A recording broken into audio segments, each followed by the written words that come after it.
Okay, stream has started.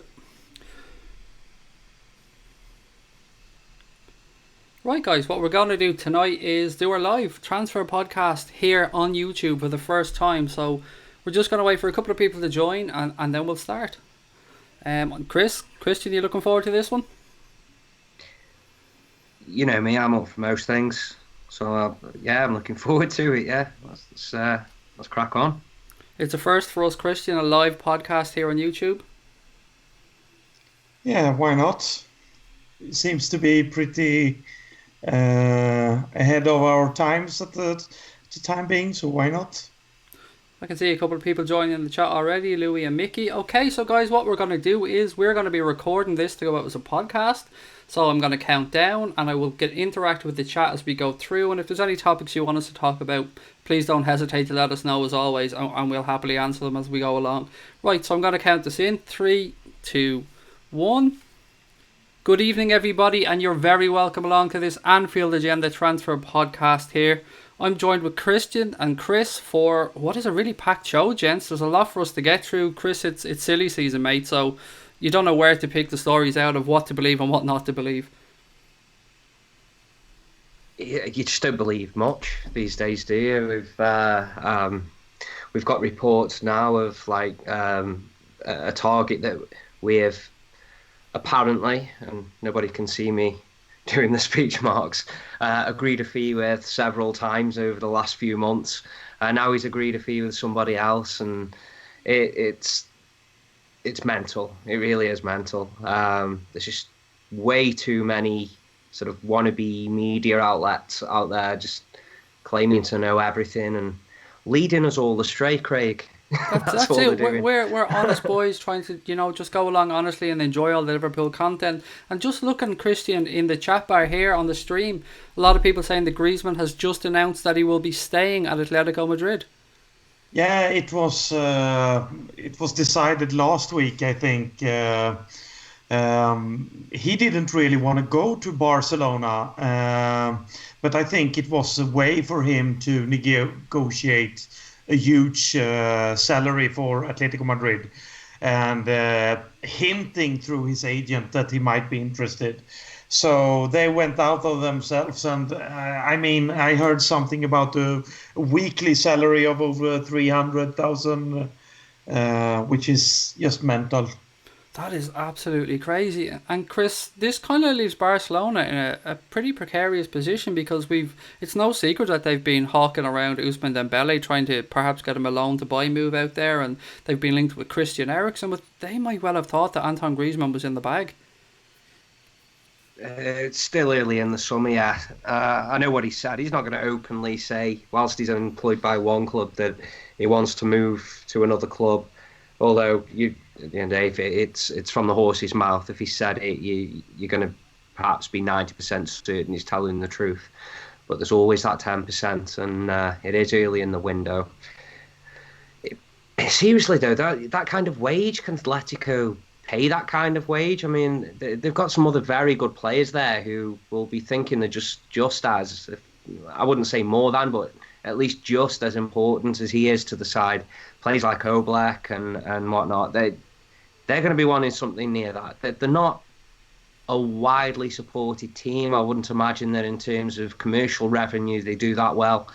They have got a few years of prize money from making sort of the knockout stages of Champions League football for a few years running, but even that is a huge amount to pay somebody in wages for a club like Atletico Madrid. So I don't know. I do see his future elsewhere. I don't know if he's got something lined up somewhere else or whatever. You just don't know, do you? But yeah, something tells me he won't be there too much longer.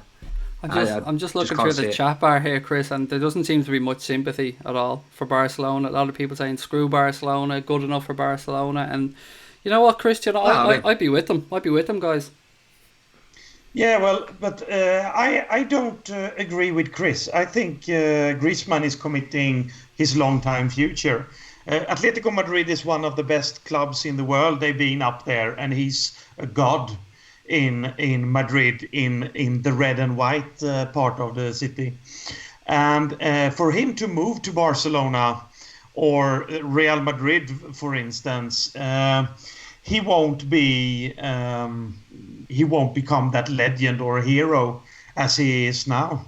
However, I think perhaps in 3 years or 4 years from now, when the Paris Saint-Germain project has developed even more, he might go back to France for his last years. But I think he will stay in Atletico Madrid for the long run.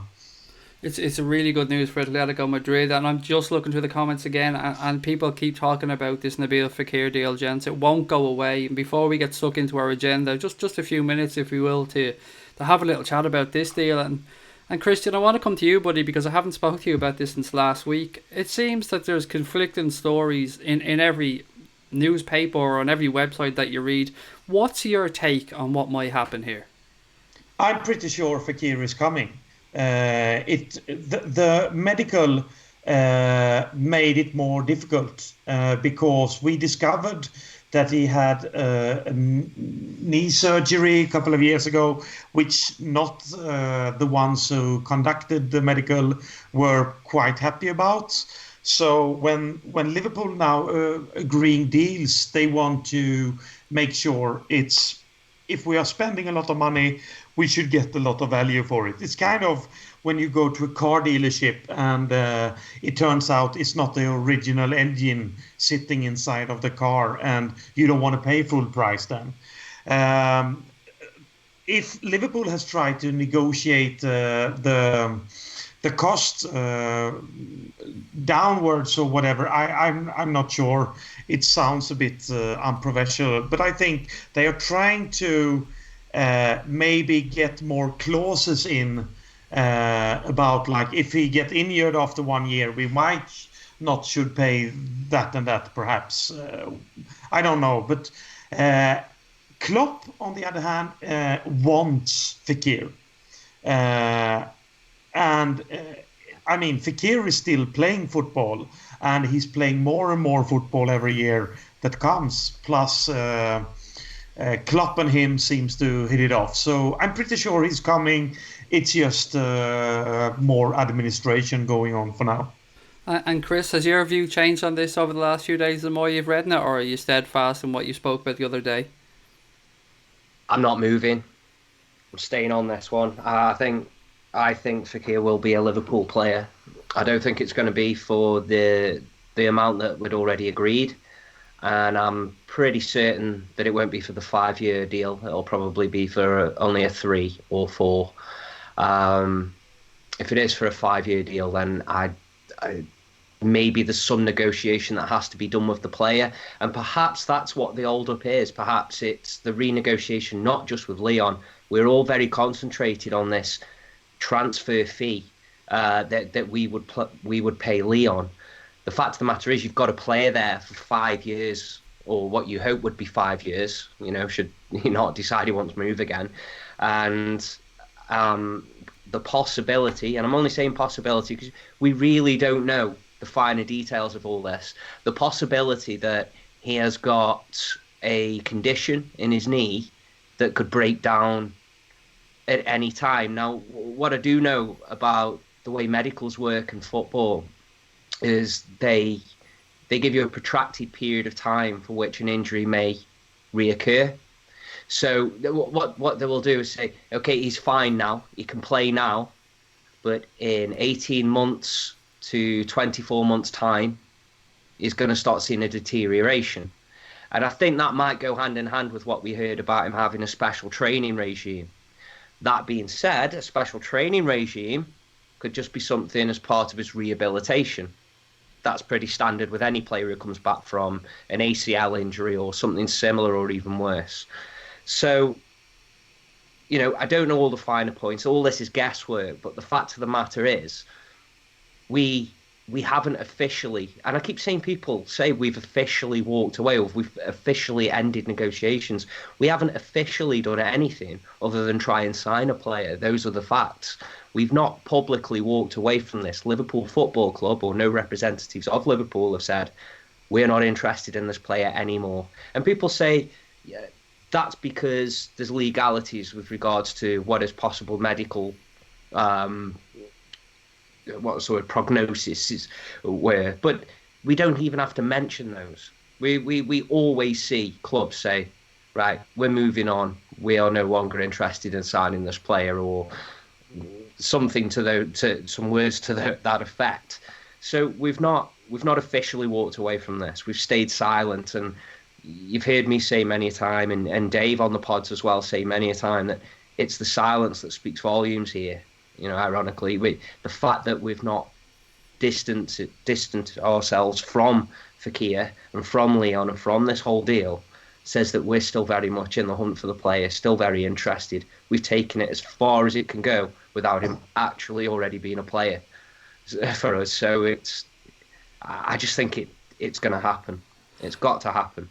Just looking again through the chat, Christian, and from interacting with people over the last few days on Twitter and on here, it seems that everybody wants Nabil Fekir to be a Liverpool player. There's nobody that doesn't think that the deal would be a good deal for Liverpool if his health can hold up. But a lot of people are concerned about dealing with, we've called Olas, we've nicknamed him Johnny Cunty Locks, and we will call him Mr. Cunty Locks from here on in. They say he's a very tough deal maker and very difficult to deal with, Christian. And we must, we are talking about everything from Liverpool points of view. Lyon is a stock market club, and their stock will go down if they will sign this deal too early. What happened was that Liverpool made a quite generous bid quite early, and Lyon accepted that bid. Therefore, the medical was conducted. However, when everything was discovered in the medical and Liverpool tried to renegotiate it, then Lyon didn't see the point of having that deal done, because the value would maybe not be as much, and then because of the stock market it would be too big of a loss for Lyon. So in Lyon's point of view, there is no need to rush this. For every week that goes on, he will become more expensive, so they can just sit back. But on the other hand, he's kind of like Baghdad Bob, this one, because he said Lacazette is going to stay, and the next day he signed for Arsenal. So he's just a negotiator, like Levy of Tottenham, or one of these guys, maybe the Leipzig one. Oh no, don't give me another Ralph Rangnick. We can't deal with another Ralph Rangnick. And as you mentioned, Daniel Levy as well, he is known as a tough negotiator, so I understand that all parties concerned want the best for their clubs, guys, so it's tough to talk about in that sense. Leon have also, you could look at that the other way, and that Fekir is also now a devaluing asset. He's a player who wants away from that club, so he is devaluing. He's literally day by day devaluing. But unless he scores the most goals in World Cup. Doesn't matter. It doesn't matter. He's not scoring them for Lyon. It doesn't matter. What we know now, or what the market knows, is that their leading asset, their main, most saleable asset, wants to go. And the fact that he wants to go, and he has already picked his club to go to, has reduced his value in terms of the stock market. Now, don't look at this from a football perspective. If you want to look at this from a business perspective, and that's how you say Lyon are looking for it, he is currently devaluing right now. And the other side of this is, well, not the other side, on this side as well, you've also got this potential long-term health problem that he's got as well, which again devalues him as an asset. Because with that comes increased insurances, increased risk, so on and so forth. So once you put all that together, I am pretty sure Lyon now want him off the books, or will want him off the books as soon as possible. And whilst he's still holding that value, because yes, he could go and score a load of goals, and like you say, that would increase his value as a footballer. But the fact is, he still wants to go. So alternatively, he could come off the bench in the first game for France, break his leg, and not play another game for the next 6 months. The market reacts now. It's not a football situation if you want to look at it from a business point of view. The market is very much now. On the other hand, you are again talking from Liverpool point of view. It was Liverpool's doctors. No, I'm not. I'm looking at it. It was Liverpool's doctors that conducted the medical. So for them to find something to lower the price, it's a win for Liverpool. And that's what Lyon can go to the market and say, which means that the market might not care what comes out from the Liverpool propaganda machine. That's not propaganda. You can't falsify medical reports. You just can't do it. It's illegal. They're in Europe. We're in Europe. We're all under the same umbrella here. We've all got the same set of rules that we have to abide by. You can't falsify it. If that medical has shown that he's got fragments of cartilage, or I don't know, could be any number of things wrong with that knee, then that's what he's got. It will have been ratified. It went to a second opinion. Who said that the second opinion was ours? Could have been Lyon's. We don't know, do we? But the fact of the matter is, right there and then, take Liverpool out the equation, right? Completely out the equation. It could be Real Madrid, it could be Stoke City, it could be anybody, it could be Celtic or Rangers. I don't care who it is who's trying to sign him, right? The fact of the matter is that player has picked a club that he wants to go to, which straight away means that asset can't be bid for by anybody else if that's what he's chosen to do, and he has an underlying medical condition which also reduces his value. And there's absolutely no way in God's green earth that the board members looking at the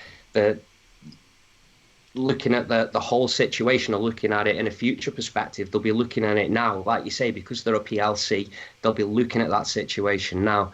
And I think the chairman of Lyon gave us till what, 8 o'clock, was it, on the night before Fekir left with France to get the deal done.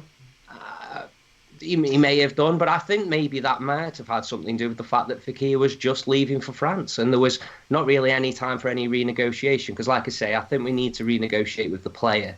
But ultimately, it'll be him who's playing for Liverpool, him who's at the club, and him whose knee could be an issue. So I think there's a lot more to do with this, and that's why it's waiting until after the World Cup. Gents, we could talk about Nabil Fekir all night, and we will come back for some listeners' questions on the subject a little bit later on. So I do want to push ahead with the agenda. And Christian, I haven't spoke to you since the news came out that Buvac looks possibly like he's going to become the next Fenerbahce manager. Yeah, and it's Damien Comolli. Interesting. Who went for a little bit of revenge against FSG by signing up our second in command just before the Champions League, probably then. So Comolli is probably sitting in Turkey thinking he got the last laugh from that one. Plus, they signed up a really good quality coach. They certainly seem to be pushing the boat out, Chris, over Fenerbahce. As you said, bringing in Damien Comolli, possibly bringing in Buvac, and Christian said bringing in a top quality coach. Do you think this was done and dusted, Chris, when Buvac stepped away from the club? Do you think there was ever a chance he was really coming back to Liverpool Football Club? I don't know. It was another one of those tight-lipped situations from the club, wasn't it, that we seem to be seeing over everything at the moment. They feed either no information or just enough so that just enough. You don't know everything. So we were left to sort of surmise, weren't we? And I think with this one, I think as fans, I think we made too big a deal of it. I think we put too much stock into him as a coach. I'm not saying he's not a very good coach, but the world is full of very good coaches.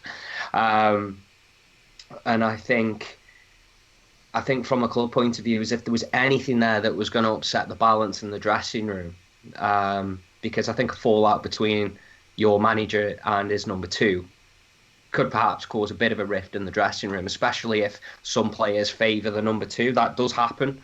The guy who talks to you most on the pitch, deals with you most personally on the pitch, might not be the manager. It might be his number two.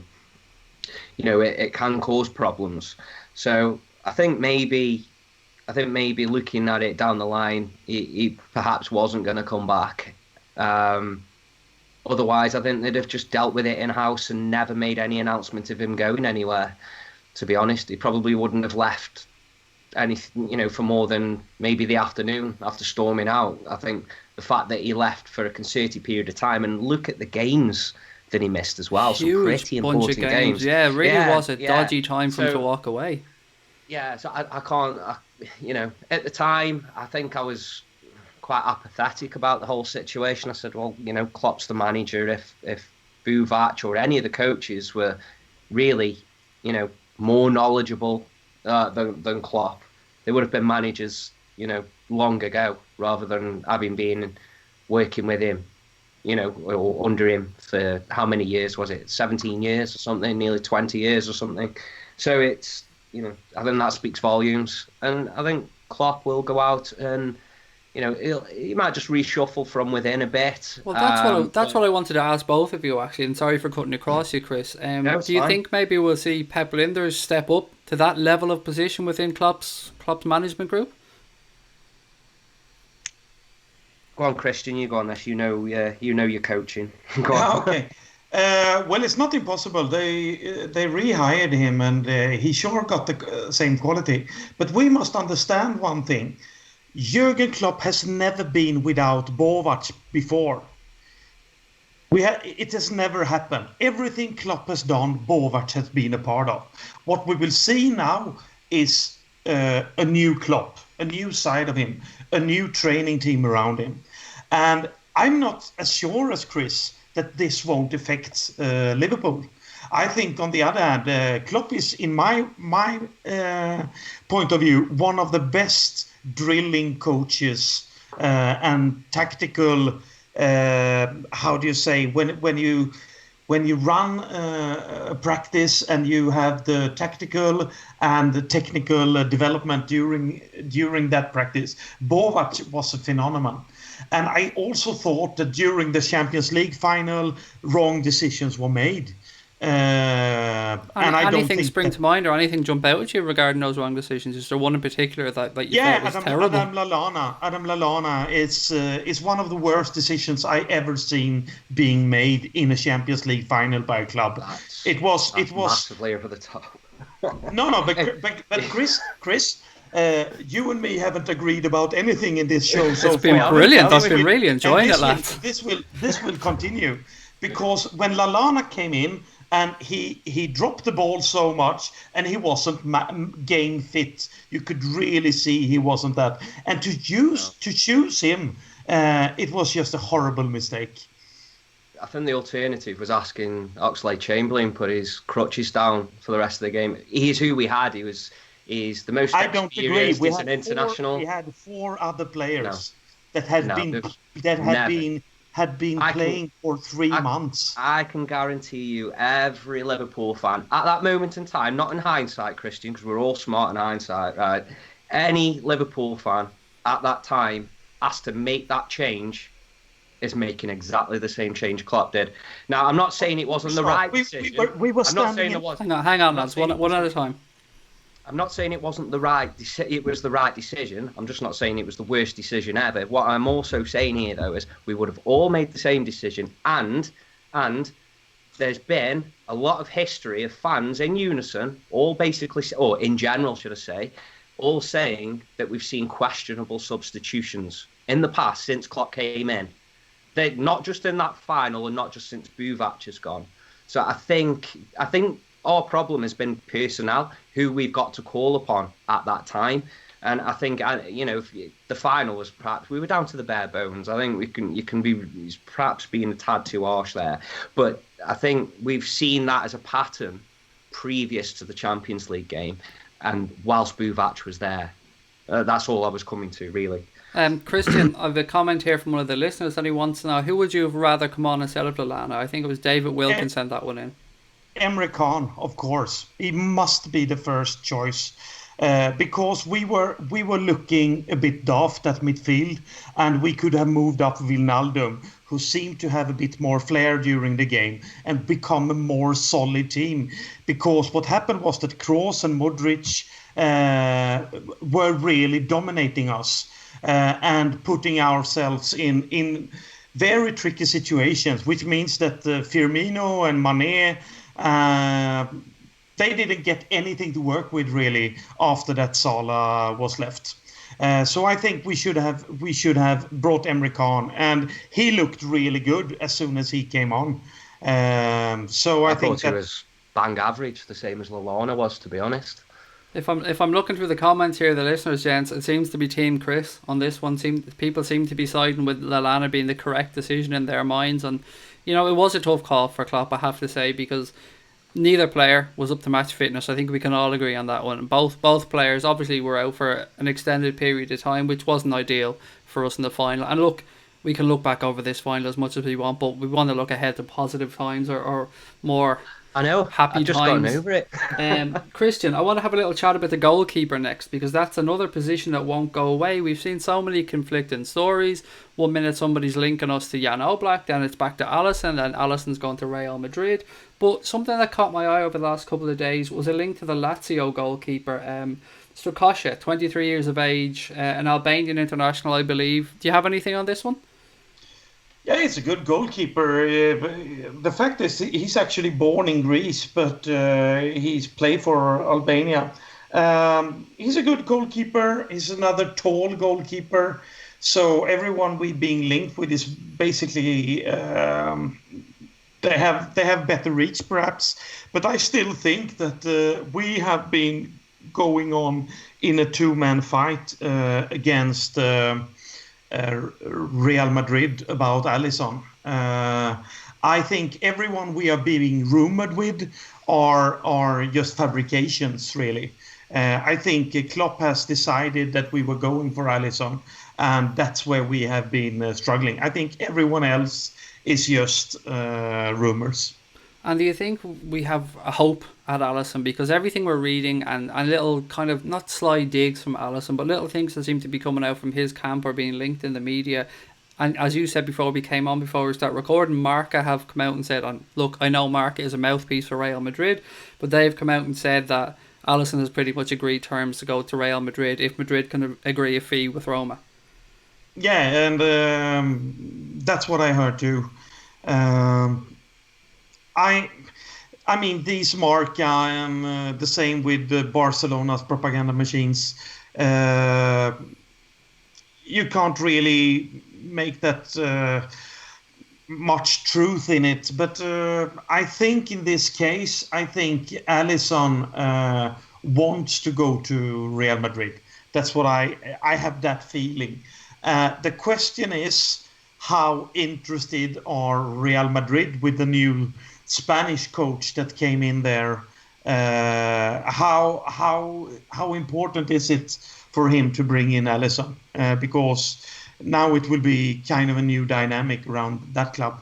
Just looking through the comments, Chris, here from the listeners, and somebody says that Real Madrid's president has come out tonight and said that they don't want Alisson at the price being quoted. And again, this is obviously just transfer of games, but everything. Well, I think they said that a couple of days ago, didn't they? There was something to that effect. I think there's a bit of a firm stand around all of the. If you look at all the clubs who could afford to pay that, we're one of them. We can probably afford to pay that money for Alisson more than Real Madrid can. That's what I was thinking, Chris. And I was thinking that in my eyes, Real Madrid have the right set on Neymar, and all of their finances would have been put in place for that Neymar deal. That's just what I was thinking. Now, obviously, I could be very wrong on this.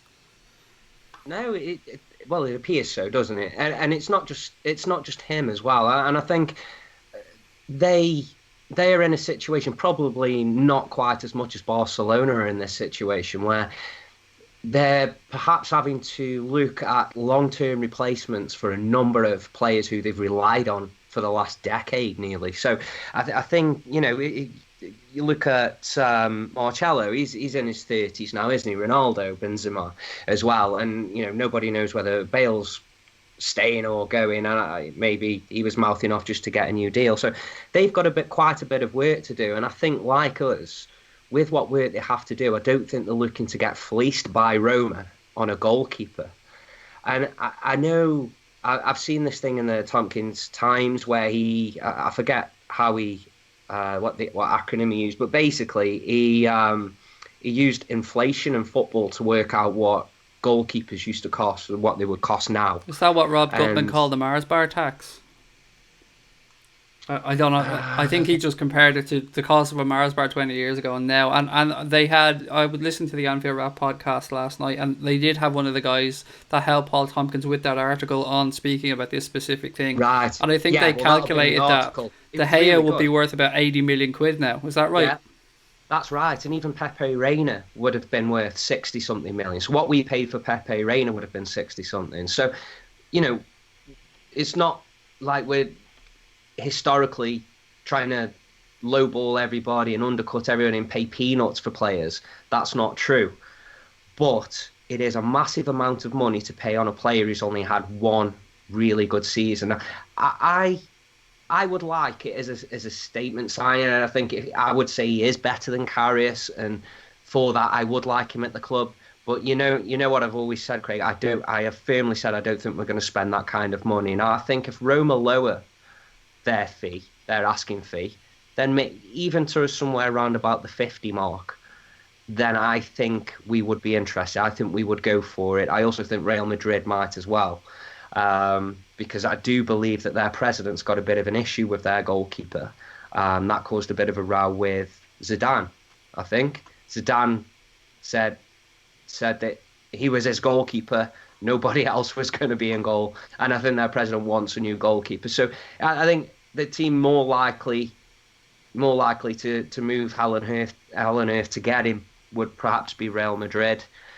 I've seen a few a few reports suggesting that Alisson said that he's not interested in moving to Liverpool, i.e. the city, not the club.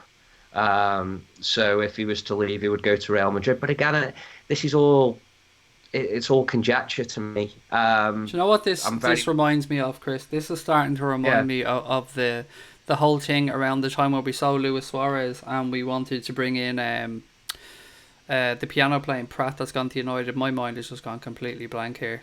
Man, lads, you can help me out here. Plays for United. He went from Arsenal. Sanchez. That's the one. Sanchez. Alexis Sanchez. Sorry, my mind went completely blank there. This is starting to remind me of that deal, in that we're trying to do everything we can, but the words and the thoughts coming out of the players' camp seems to be not interested. I don't think it's the thing is, I've also seen reports saying that he is. This is what I'm saying. The latest reports are Real Madrid have agreed a fee with him, and he said he only wants to play have agreed terms with him, and he only wants to play for Real Madrid. Well, go back a few months ago, Mo Salah had agreed personal terms with Real Madrid. Last week, or 2 weeks ago, Mane had agreed terms with Real Madrid. Every player who's had a good season has agreed terms with Real Madrid at some point. Yet they only I think they've only made one or two signings every summer for the last 5 years or something. So I like to think, and I think I'm right in thinking that it's pretty much all bullshit. And until you actually see the player holding up a Real Madrid shirt or wearing the Real Madrid shirt, he's not a Real Madrid player. The media there like to unsettle players, get players looking their way, batting their eyelids at Real Madrid. You know, the media like the look of a player that we want him at our club. That's the way they work over there. They really do work the media well. I have to say, they really do turn them. Oh God, yeah, they do. But when all's said and done, you know, I'm kind of hoping that we find a smarter move for a goalkeeper, because as much as I think he's got the attributes that would suit us, I also think Karius has the attributes that would suit us. Yeah, you know, Karius, before the Champions League final, nobody was talking about him being worth an £80 million goalkeeper. I've seen them both on the same pitch at the same time, and again, Karius looked the better goalkeeper. But what we all know is that we want an upgrade to Karius.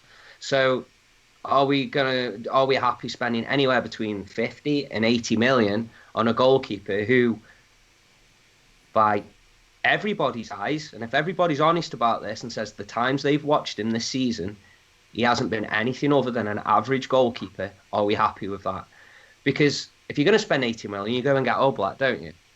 Because he is a tried and tested goalkeeper over a number of years. The only problem is I don't think he quite suits our system. I don't think he plays that sweeper keeper role well enough. So it comes down to who's available. Now, are we going to spend £30 million on a goalkeeper who may or may not be as good as what we've already got? How many of them? Oh, there are loads. You've got your Jack Butlands, your Popes, there's a great big long list, isn't there? Your Lenos, your Traps, there's loads of them. So you've either got to spend ridiculous amounts of money, in which if you're going to do that, you better be damn sure you're getting the best keeper in the world. I don't think we know that with Alisson. That's my opinion. I might be wrong. There might be loads of people disagreeing with me. There are. I'm looking through the comments. People are saying just go buy Oblak, just buy Alisson. And Christian, I want to cut across to you for a second here, and I'm sorry for cutting you off again, Chris, but no, it's fine. Some things people are saying here in the comments, and something I've heard from a lot of people is Liverpool paid £75 million for Virgil van Dijk. Liverpool broke the world's record transfer fee for a defender for Virgil van Dijk.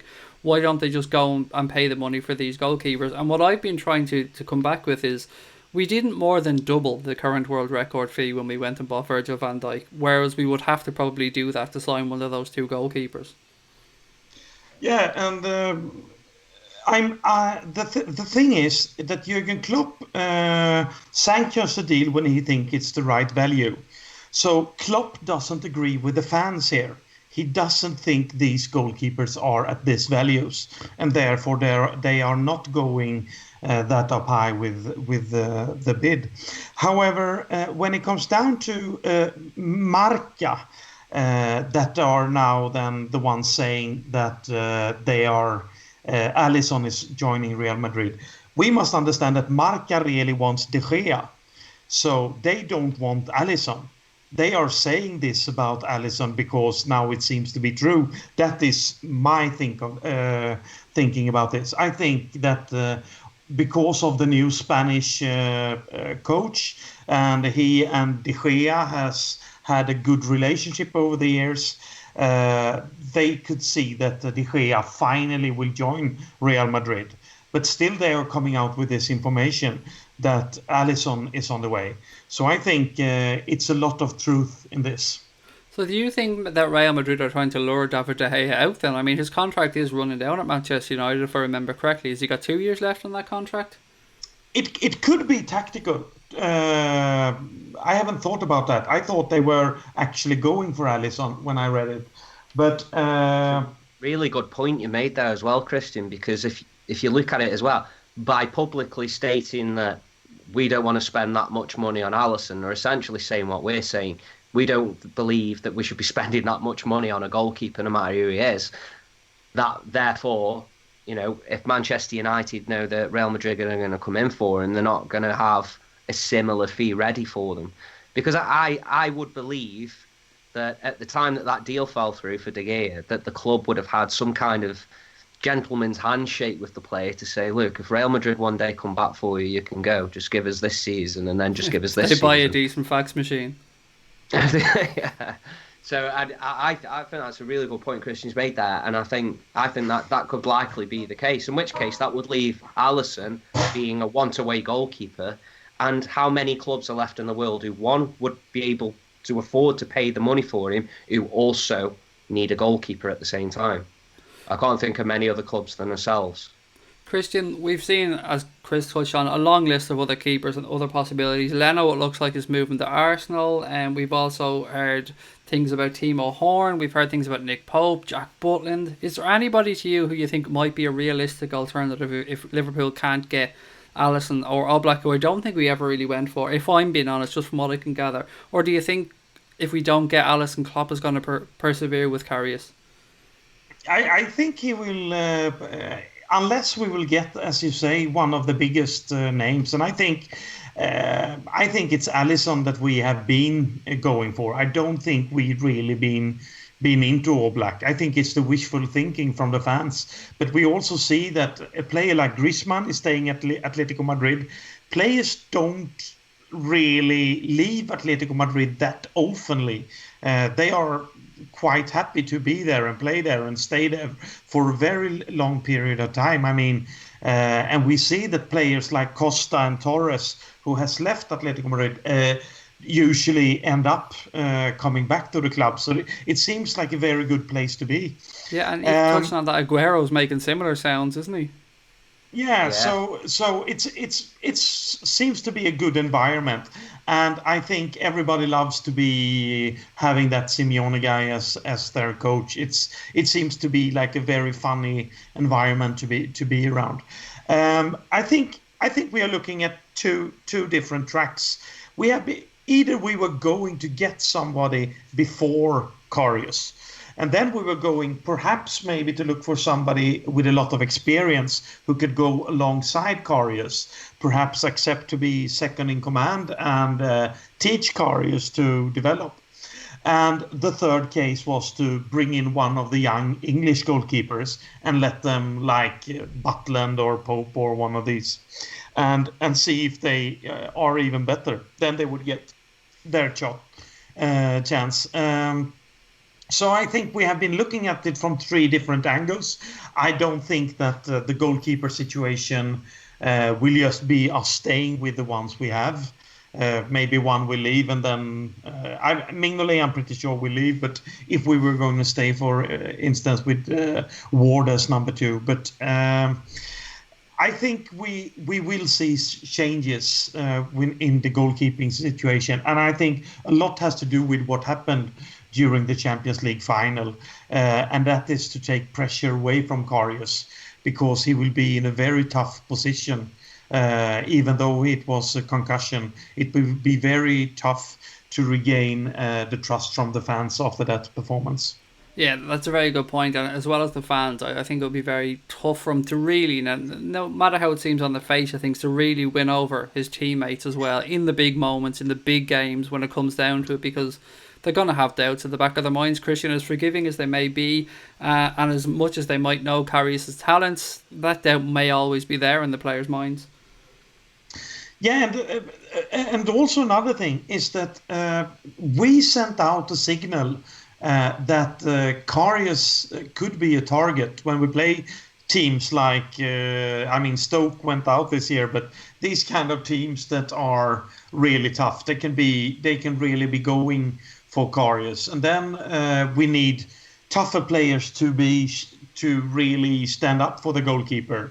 I think at this moment it's just Dramas being a brilliant pig, so to speak, in his. I mean, he's just playing so dirty that our players doesn't even discover that what he has done.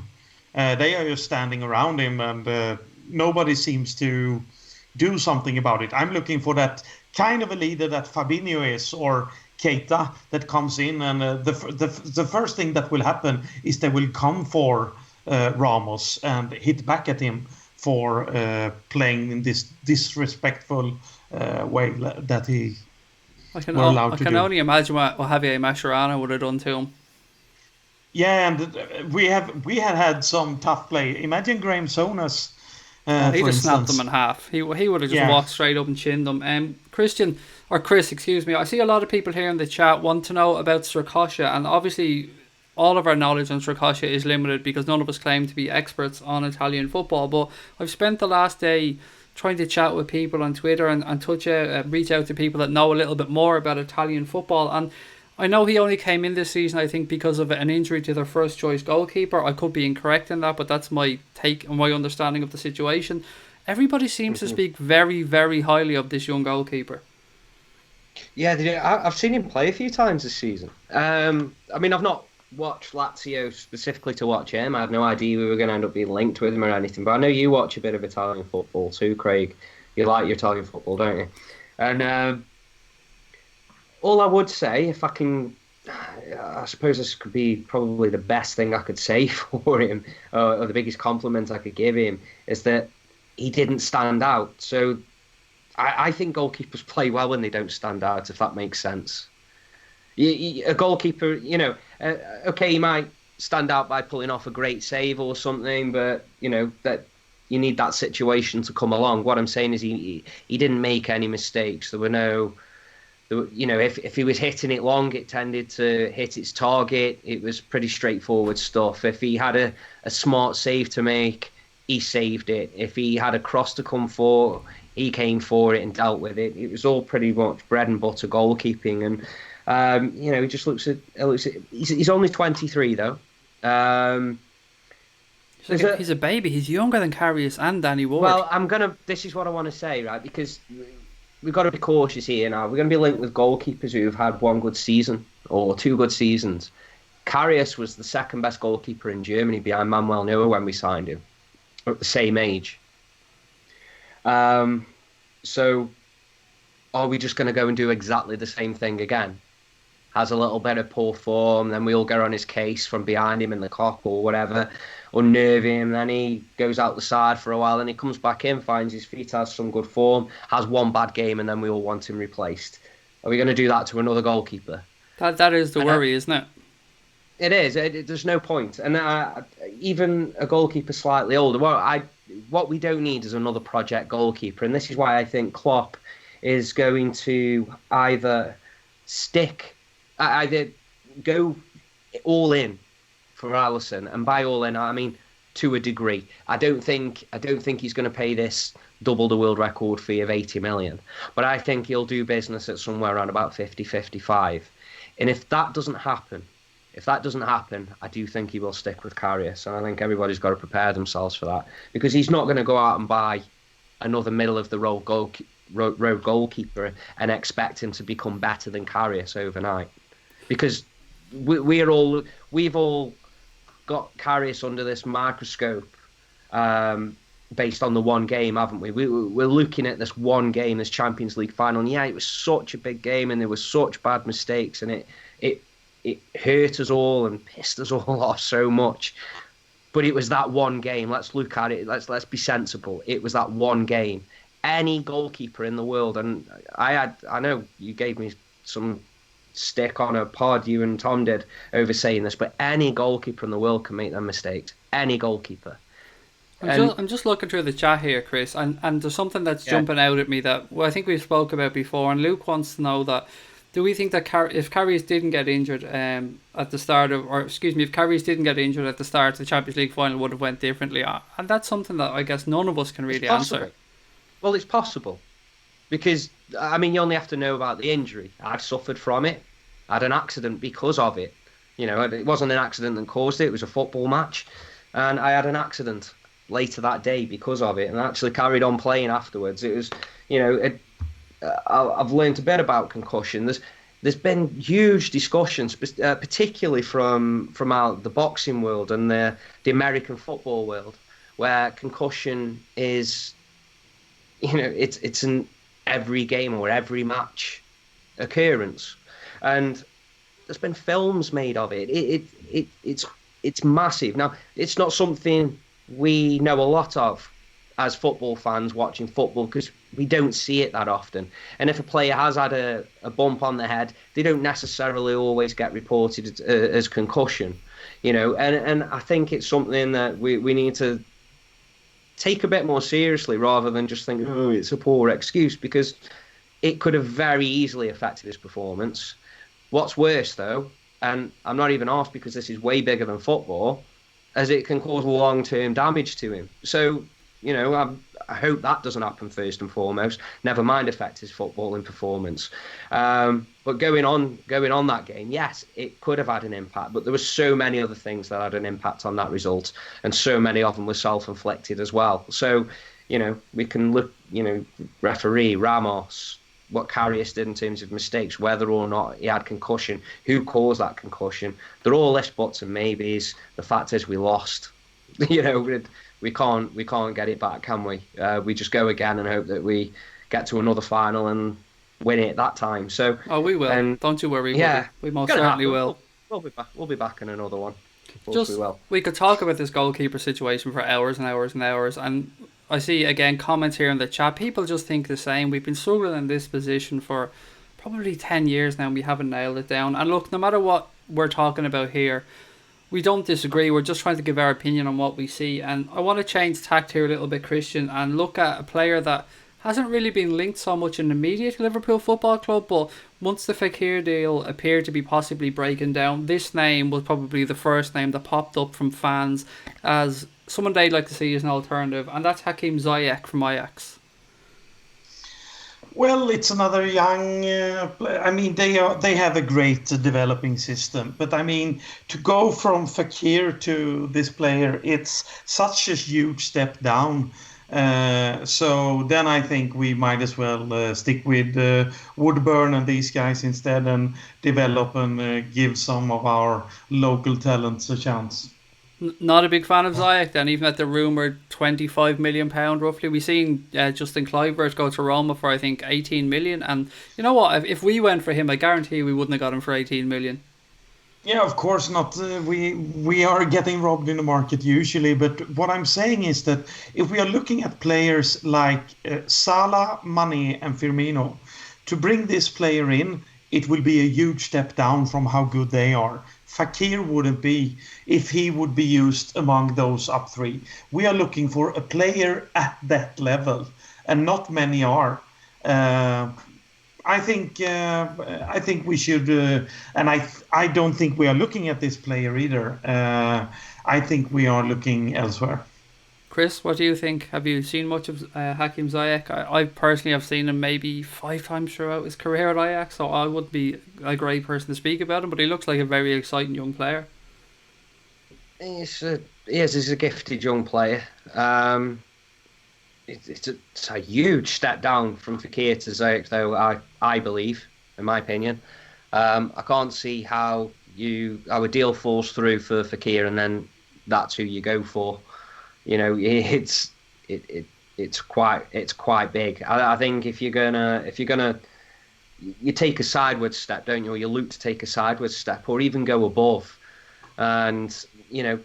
You're looking at your Dembele's, aren't you? I think if you're going to take a slight downward step, you do it by going sideways first. So, you know, you're perhaps looking at a Pulisic. I don't think he Don't tease is at me with that Christian level. Pulisic. Don't tease me, Chris. Come on, you know I want Pulisic. I think, you know, or Draxler even. But I think we've still got Fakir in our sights. I just urge everybody to stop looking around expecting players who have had a few good games in an Ajax shirt or whatever, or who's got a reasonable FIFA rating, just to calm all that down and just think, right, there's still plenty of this window to go. Nothing's going to happen with Fakir till after the World Cup. We know that. Let's get after the World Cup, see what happens. There's a long time left in this window, and there's a lot of good players out there. You know, there's players who are becoming available, whether they be easy to get or not, like Gelson Martins. We don't know. We don't know who Liverpool are interested in because Liverpool do not let this information out anymore, do they? And I think, like Christian said, I pretty much agree with what Christian just said on this. It doesn't fit. It doesn't look right. It would be like just saying, right, okay, Kent, you know, you've done really well in the Championship last season. You scored all them goals, but we're just going to bring in another player instead of giving you a chance who you're perhaps just as good as. It doesn't make sense. I think that's probably the first time you and Christian have agreed on a subject tonight on this podcast. you both would like to see the youngsters given a chance, and that's fair enough. And we're pushing towards the end of this podcast, guys. And before we go on and take some questions from the listeners, I just want to have a little quick chat about, you know, at the end of every podcast or transfer podcast, I ask you guys for a subject you'd like to have a chat about. And before we do that, I think it's only right that we really touch on the fixtures that came out today and have a look at the first few. And we start off the season with West Ham at home, gents, and then Crystal Palace away, Brighton at home, Leicester away, and then the first tricky game comes on the 15th of September against Spurs away. Christian, there's every opportunity there for Liverpool to hit the ground running this season and get off to a good start. It is, but the program is a bit trickier than the eyes might see. Pellegrini is putting together a really interesting team in West Ham. I think they are perhaps now the ones who are doing the best in the transfer market. I think they will be a very tricky opponent. I still think we will be huge favorites, but I think they are a tricky opponent. And then Crystal Palace away. Crystal Palace away is a very tough game to play. And I still think we will be the stronger ones. But I think it's a tough couple of games in the start, actually, that are tougher than the eyes might see. And Chris, how are you viewing the opening few games? I really like them, to be honest. It's home, first game of the season. We're really good at home. We're going to be bang up for that first game of the season, aren't we, as well? Uh, Christian's right. West Ham are doing some reasonable. They're doing good business for them, if you know what I mean, in comparison to where they are, comparing them where they are to where we are. So sorry. Felipe I think we're Anderson, head by and the way, shoulders above them. would be a tremendous piece of business for West Ham if they can get it over the line. It wouldn't be bad, would it? I just think looking at I mean, we're a second opinion away from having Fekir in our side, for example, added to Keita and Fabinho on top of a squad that hit the Champions League final last season. And for the last 26 games of the Premier League season, we were the form side, or well, at least one of the top two form sides with Man City. So I'm supremely confident of beating absolutely anybody next season. It's just about consistency, isn't it? I like the start to the season. So West Ham, I would say 3 points there. Then is it Palace away? Yeah, Palace away and then Brighton at home. People seem to shit themselves when we play Palace. You know why? Come on, Chris. You know why? One game. We've got a good record against them. If you have a look at the record, look at the form between two clubs, it's actually quite good. That's fine. That's another 3 points there. Who's next again? Who's after that? Brighton at home. Now look, that's 3 points. I'm having that. That's 3 points. 4, 5, 6. That's just for Salah, isn't it? So, yeah. So we're on 9 points. Who's next? Was it Spurs? No, Leicester away, which Leicester away. Can be a tough game if they're up for it. Yeah. I mean, they've got a couple of players there, but they're less Mahrez now, aren't they? And they're not going to replace Mahrez with a player as good as Mahrez because they don't have the pulling power. So unless they do some mad scouting genius trick and pull off signing of the century from under everybody's noses, I can't see them matching up to what they've been last season. Certainly not what they were the season before, and certainly not the season before that. So, but yeah, they are tough. They're hardworking, especially at home. They can make life difficult, but I'd still be confident we could go there and win. And then it's Spurs, is it? It is Spurs away, yeah, on the 15th of September. It is, isn't it? And that's supposed to be their first game at their new ground, is that right? Yeah, and what a joy for them. What a privilege it is for them to have the mighty Reds marching in for their first game.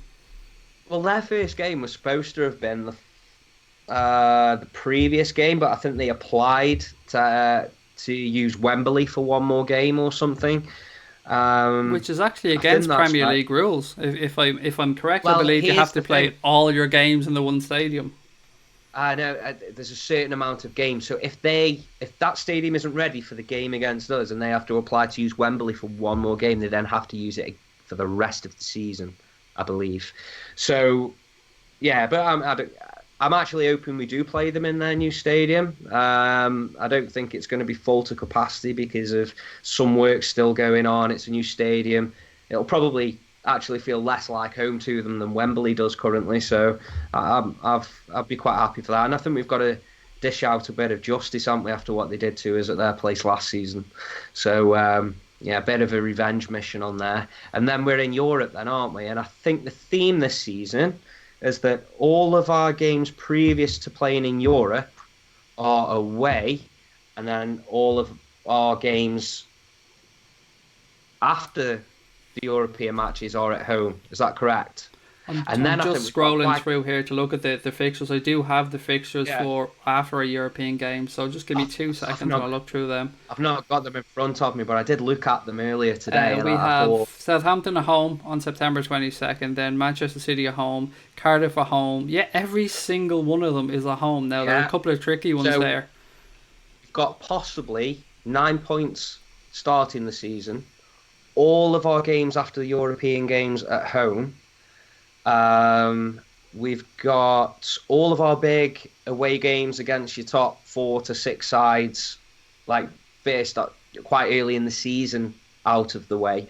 And then the running isn't too bad, is it? Although it depends how good Wolves are going to end up being. I think they're our last game, aren't they? So I quite like the running at the end of the season as well. So if we're in with a shout of the title this season, looking at the last sort of like 4, 5, 6 games, I think this fixture, I think it's quite kind to us. What's important to remember though is everybody has to play everybody, so it's an even keel. But what I like to look at is blocks of games and how easy is it to pick up several points and gain some momentum, which looks like we can at the beginning of the season. And I do like the way the fixtures are working around, although there's some quite big fixtures around our European games.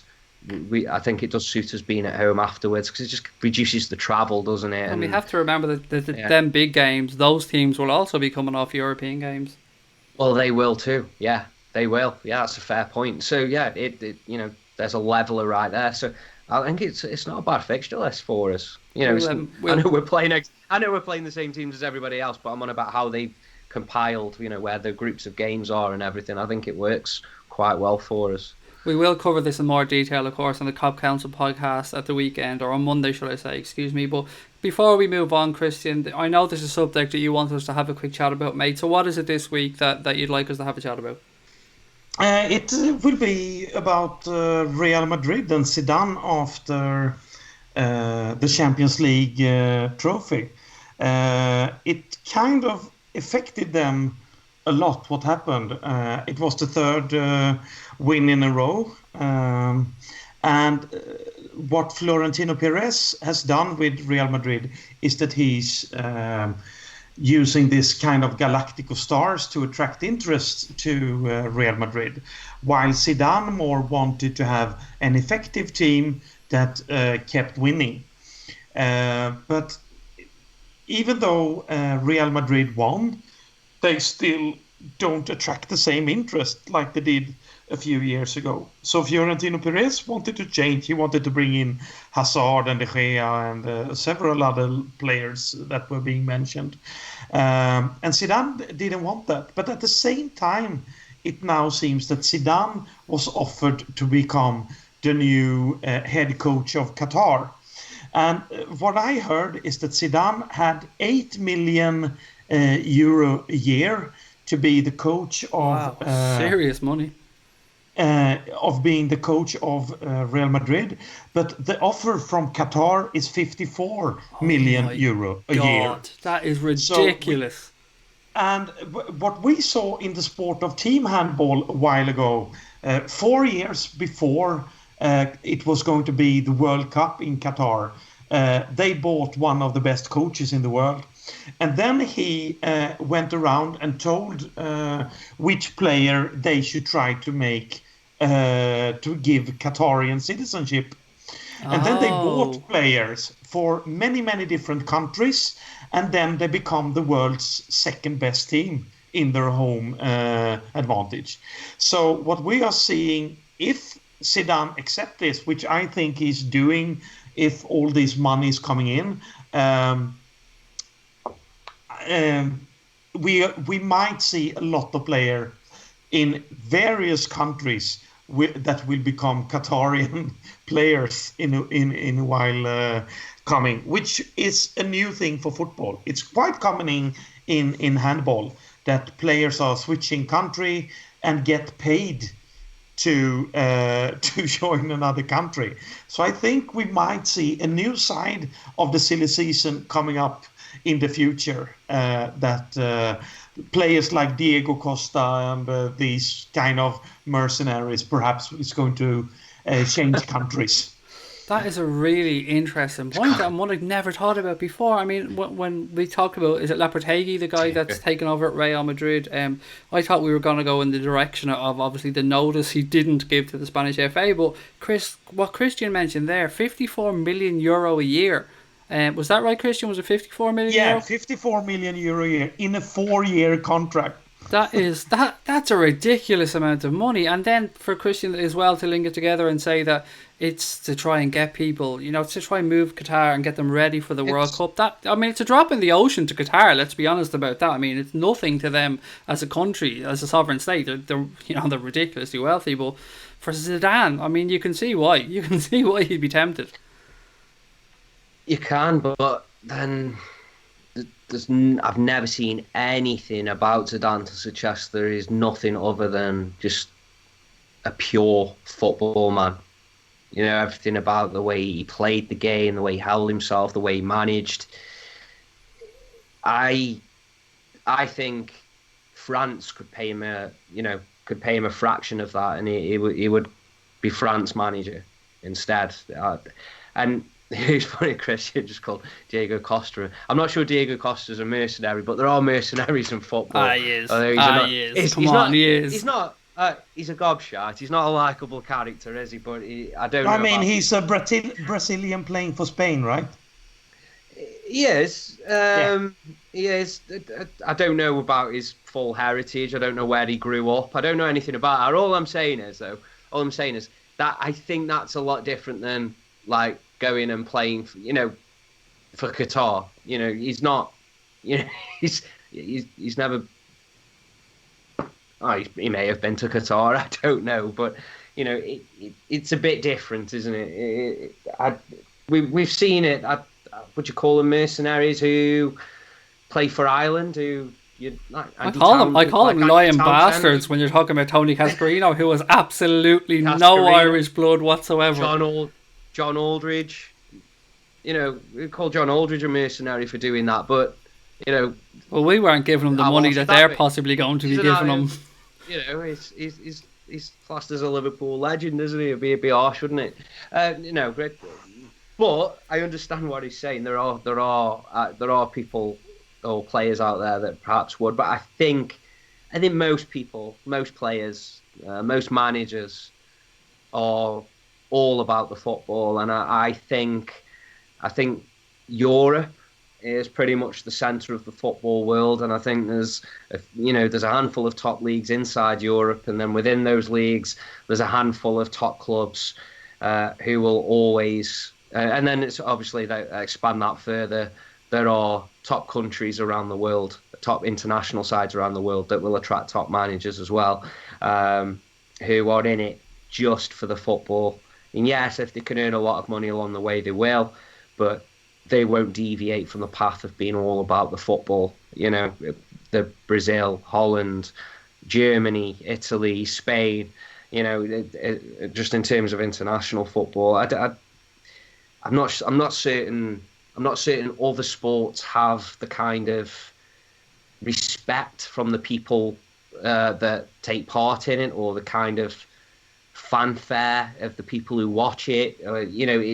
We're quite unique with football in how we tribalize it. I'm not saying other sports don't do it. I think if we look at rugby, though, rugby's a good example. I mean, I've seen a lot of people, I don't want to say repatriate, but I've seen a lot of people change countries in regards to their status in rugby as well. We've seen it time and time again. If you look at the All Blacks as an example, they're pinching players left, right and centre. Yeah. But look at China as well. Yeah, but you don't get somebody from, you don't get a white middle-aged male from bloody Basingstoke going play for the Indian national team because he ate a curry. Well, it's normally, we've had South Africans and whatnot in the England cricket side, for example, but you normally find rob everybody in your cricket, so take the Irish and everything, for God's sake. I'm talking about money. We must understand how much money. I mean, footballers are, many of them, go where the money is best. Particularly South American players, I think, Christian. Why should the national team be different? I mean, if you take, for instance, Brazil, you have 24 players or 23 players who came to play for Brazil. If you would start to pick number 40 in Brazil and take it from number 40 in the ranking of how good of a football player to number 60, it would still be a bloody good national team out from Qatar. So it will be loads of football players who will be able to perhaps to make 10 million euro extra from their football club just by playing in the national team, and they are there very limited time, and they will be financially satisfied for the rest of their lives. If we can just this period of time. If we can look at the other side of this, we spoke about Real Madrid, we spoke about Zidane, but I want to just have a little chat about how Real Madrid are now and have annoyed the Spanish FA so much, Christian, because apparently they were given 5 minutes notice prior to the press conference that Lopetegui was going to become the Real Madrid manager. That's just not good enough. Yeah, and the thing that's really surprised me is that Fernando Hierro became the new national coach. That kind of, but why? He's perhaps the biggest Real Madrid legend there is. How could I choose him as the one coming in instead? I didn't really figure that one out. I can understand why Spain are. They have probably had an agreement with the coach, and then he signed for Real Madrid because Real Madrid didn't have a plan B. So I think it has been a lot of politics between Spain and Real Madrid that we will never find out. That's more behind this, because from what he's been saying afterwards is that he has conducted himself perfectly and have letting them know that he got this offer and he planned to take it, and then he couldn't get the hold of the one who was responsible, and we're just like sending emails, contact me on Monday and whatever. So I think it's some bad blood between Real Madrid and Spain. However, to appoint the biggest legend, perhaps or one of the biggest legends of Real Madrid history as the new national coach doesn't make sense if Spain wants to make a statement. Yeah, I never actually, you know what, I never linked that, Chris. I never thought about that side of it before. I just seen Hierro coming in, I just looked at him as a replacement, but Christian makes another damn good point. He's also a Spanish international legend as well. So, I don't think it matters. I don't think it matters at international level really what club you were at. I don't think Real Madrid have pissed him off. He's not a Real Madrid player now, is he? I don't think it really matters too much. To be honest with you, it's nonsense what happened in the first place. I'm pretty sure from the outset Real Madrid didn't intend to have Laporta come in now. I think the intention was perhaps for him to see out the World Cup with the Spanish side and then, join up after the World Cup. So why on earth did they do anything about it now? Why not just leave it till after the World Cup? I mean, it's pretty... Real Madrid, the biggest club in the capital of Spain, absolutely usurping the Spanish FA on the eve of the World Cup. It's nuts, isn't it? It's nonsense. It's absolute nonsense. It's ridiculous. And I don't. Is Hierro even full-time manager? Is he not just sitting in for the World Cup at short notice because there's nobody else available or something? I don't know. I haven't really looked that much into that, but obviously the actual start of it all, the Real Madrid poaching the national manager on the eve of the World Cup, it spat my coffee out, to be honest. It was I've never known anything like it. Why would they do it? Why not just wait till after the World Cup? It doesn't make any sense. You know what, guys? We're going to leave it there. We will push on now to listeners' questions. So if you guys have anything you'd like to talk to myself, Christian, or Chris about, or anything you just want us to discuss, just let us know there in the comments, and we'll jump into it really quickly. Okay, so I'll just give the guys a second, and we'll jump into it.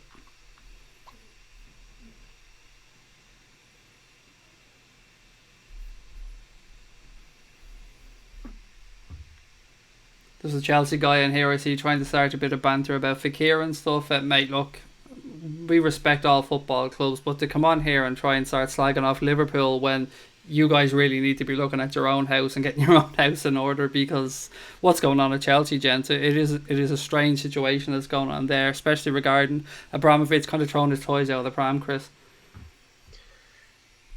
Yeah, things aren't all right down at the bridge, are they? They've knocked the new stadium on the head for now as well. They're looking at a number of players who actively want to be out of Chelsea. They've managerial issues. The owner looks like he's bored with his shiny red race car now, doesn't he? Something's not right down there, and I don't think they're a big enough club. And by that, I mean in terms of stature. I don't mean in terms of, what players they've currently got right now, listed right now.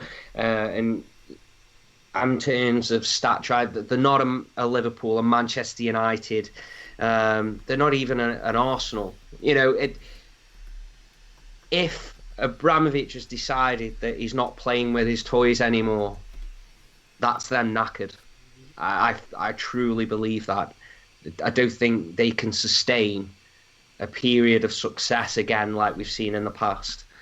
I mean, I might be wrong. He might just be changing tact a little bit. He might be right. There might be a bit of market volatility that meant it's not prudent to push ahead with the stadium right now, and he might end up finishing this window with a flurry of spending or whatever. We don't know, but it doesn't look right, does it? It hasn't looked right now for a couple of seasons.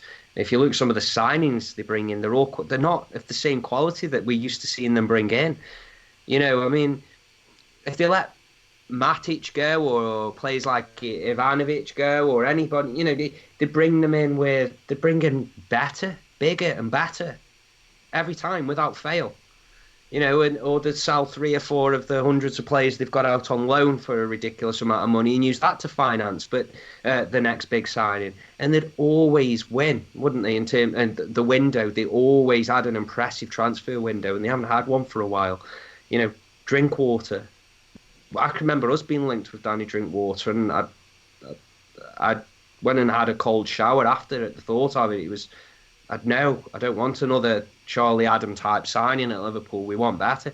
And then Chelsea go and sign him. And then they can sign Ross Barkley. And then they sign Morata. Okay, I expected Morata to do a bit better. But none of the signings that they made, Celestine Bakio, they let Zuma go out on loan to Stoke. I know, that was madness. I think Loftus-Cheek, they send him out on loan. He's better than some of the midfield players they were still using throughout the season, and there's just something really not right there, and I can't see it being put right anytime soon either. Christian Delcroft wants to know, will Harry Wilson become another young special talent in this already special team, or would he perhaps move on? What do you think? I think he's perhaps the closest to get the chance of all the youngsters coming. I think he really has been impressive this year, and I think he deserves a chance during preseason. I would prefer to have him in the team competing against I think he's better than perhaps Danny Ings. So yeah, I would like to see him, both him and Woodburn, I think are the closest one. And what about you, Chris? There's no denying that Harry Wilson is a very, very talented footballer, but do you think he has what it takes to make it at the level that Liverpool are currently at? I think Wilson has. I think he's got enough about him. I thought Kent did as well, and it surprised me that Kent hasn't been in the picture a bit more. Woodburn, I think, is just a little too lightweight at the moment. I don't think he's quite quick enough, and I don't think he's strong enough. I think even we've had some very good, strong and quick players come through, and then they just didn't have the ability that Woodburn has got. For example, players like Jordan Ibe. I think Woodburn's got far more talent than Ibe did, but I think first and foremost in this side, you need a little bit of pace and power to help make that difference. Which got back to an earlier conversation we had about Lallana coming on into the front three. You bring Woodburn on into that front three, you're going to see the same problem. It's not about the drop-off in quality, it's about the components needed to not have an impact on the system. And I think that's where Woodburn falls down, but I think Wilson holds his own. So I think Wilson's still got something left to give us. I think if given a chance, he could perhaps gain himself a few more minutes increasingly throughout this season, with a view to probably getting a few starts the following season if he's patient. Something just tells me Woodburn's not going to get a game. And Christian, Luke Small wants to know, who would you loan out this season? I think we will see a lot of players loaned out, depending on if they're being sold or not. I think Liverpool will try to improve the squad depth, and with that, it depends on which players we can bring in. When we were looking at that bench, I again think that bringing up Solanke, for instance, to have a center, and he scored in the game before, or bring in, like I said, Emre Can. All the other decisions were better than Lallana. I'm still with that.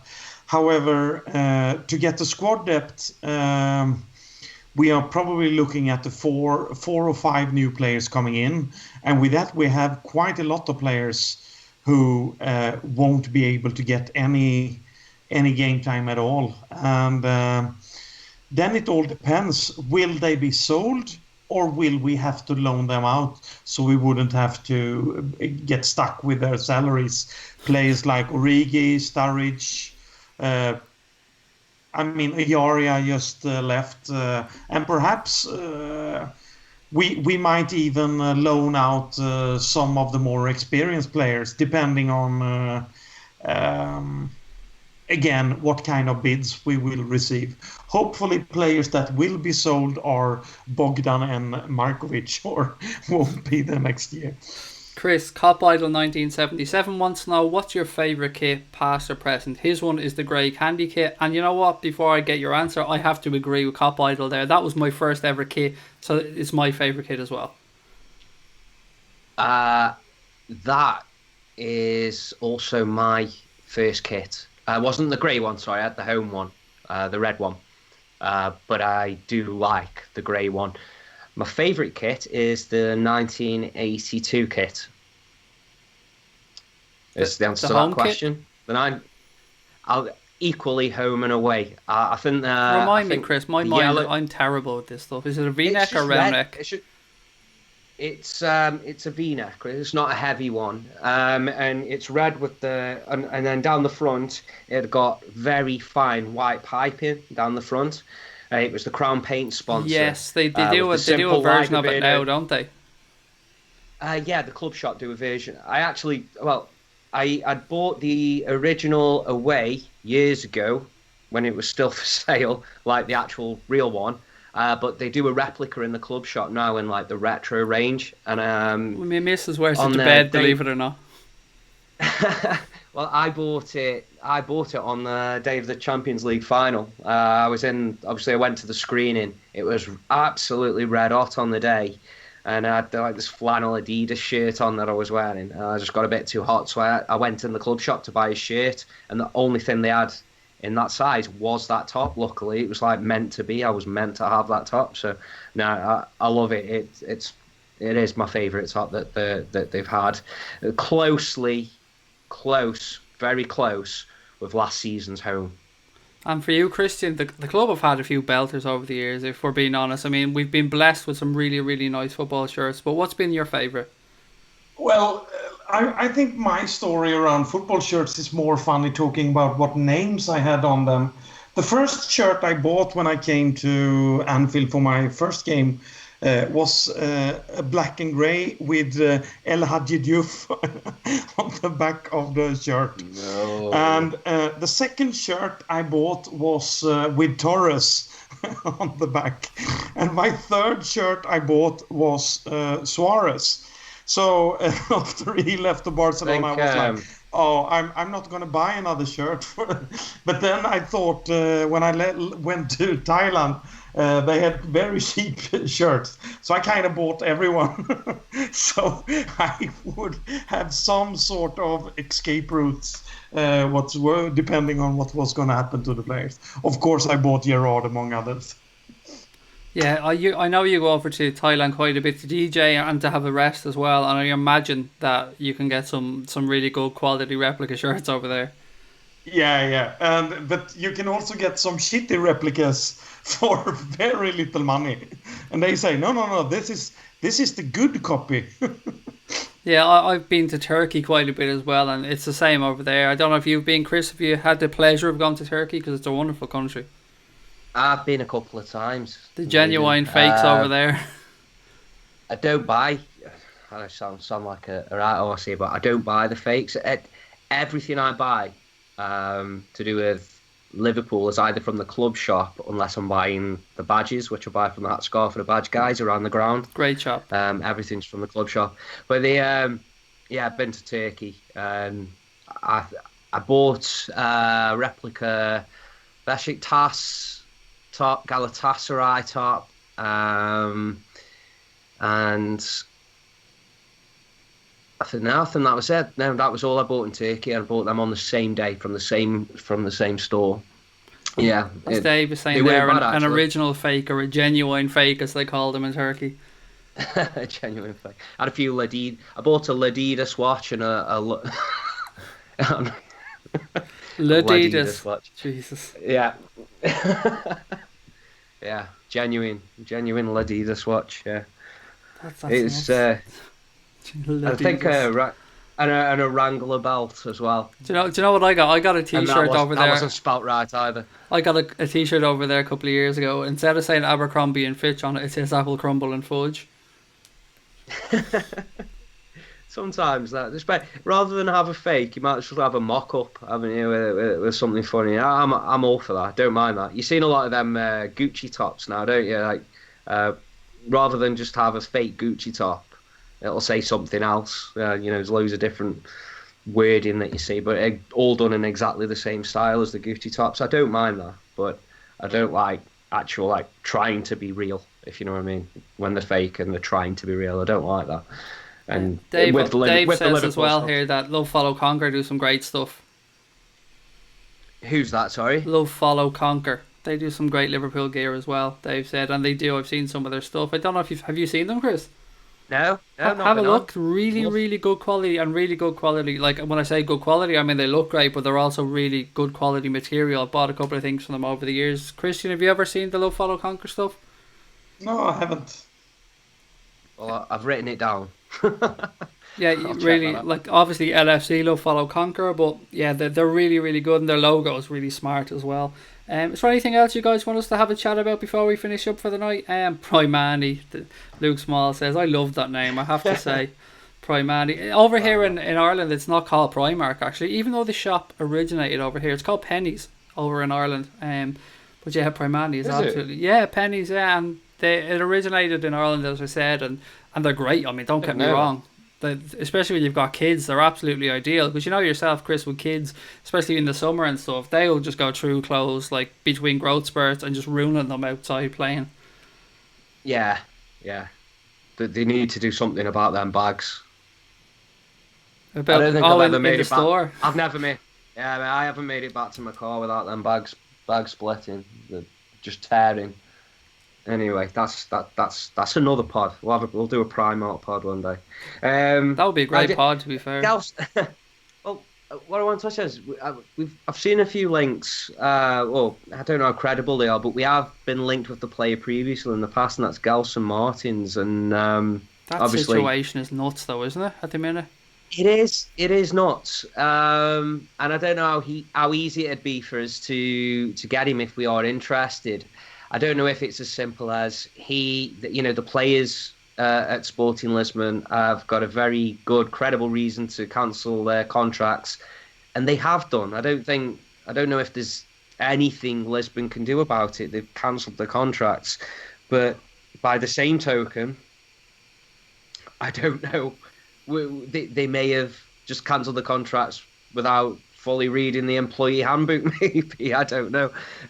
So I just think it's worth keeping an eye on. But would any of you guys take him? I like him. I do. I think he's a very good player. Do you know when I said about having the components to come into the side without sort of making our system change, if you know what I mean? So if you were to take Mane out or to take Salah out the side, we're not losing any pace or any power.